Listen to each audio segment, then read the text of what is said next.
want to throw out a friendly reminder before I begin that I am actually going to be teaching English. But I also like science, and I'm in a science practicum class. So we're going to do some English and biology today. So for your bell work is think back to what we have been, the vocabulary word that we have been using the past week. What is an allele? And give your definition in your own words. You can talk about it in your group, or you can write it down. I think talking about it will help more. So go for it. If you have any questions, let me know, or one of the science experts. All right. Okay. Nicole. Yes.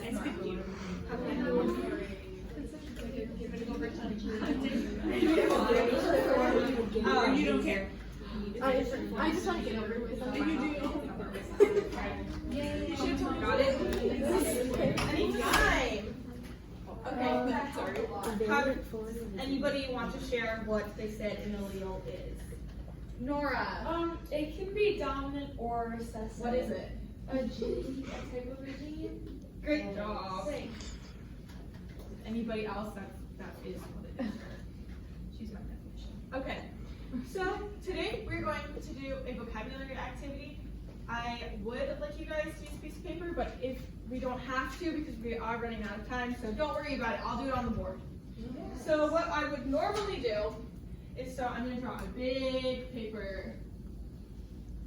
So then I would have you divide it in half like this, and then make 5 things. These are very uneven. I swear it looks better. So this side, so we're going to do some vocab words like I said. So this side would be your book definition, and this side would be your own definition. So I would like if you would put them in your own words. So let's get started on our vocab activity. So these are the 5 vocabulary terms we will be using today: codominance, incomplete dominance, independent assortment, multiple alleles, and polygenic traits. Okay, so the first one I would have you write down is codominance. And that definition is a situation in which both alleles of a gene contribute to the phenotype. Okay, so then I would have you create your own definition. So I'm going to give you about 30 seconds to come up with your own from that definition.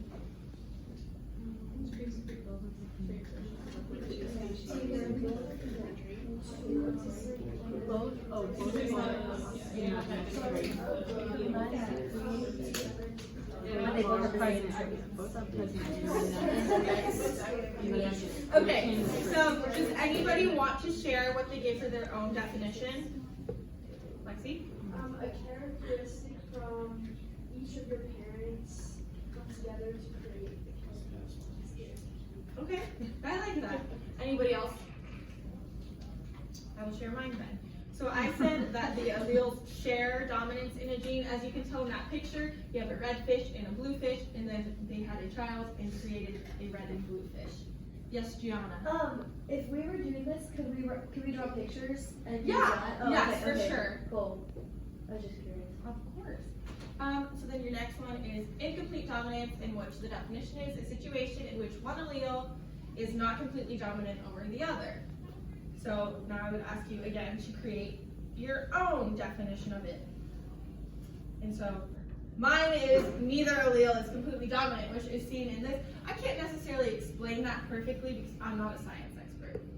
But it's a white flower and a red flower, and since neither one of the genes was completely dominant, they created pink flowers. Okay. It's really cool.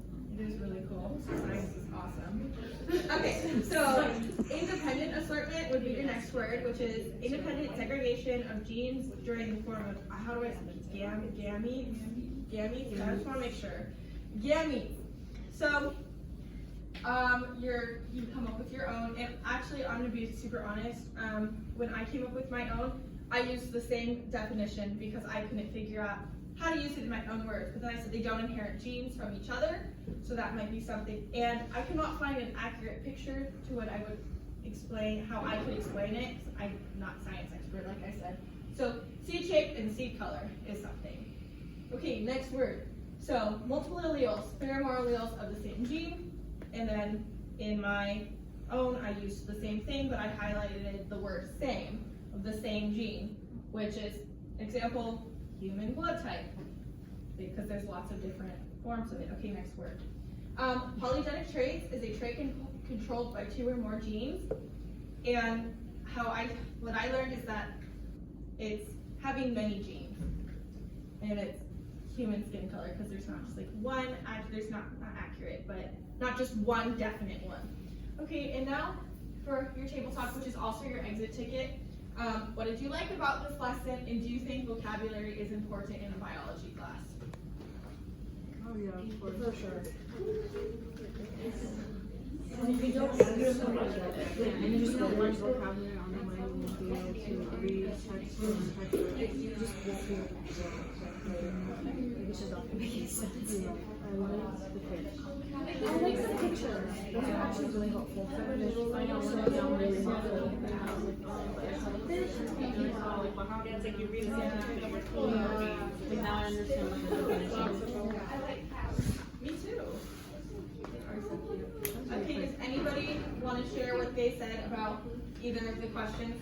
Gianna? I liked that you use pictures because a lot of times, especially for me, I'm a visual learner, so seeing those is like way easier than actually trying to understand what it's saying. And then I think vocabulary is important because you won't be able to grow as a student later on when you have to read in like more depth in the textbook. Awesome. Thank you guys.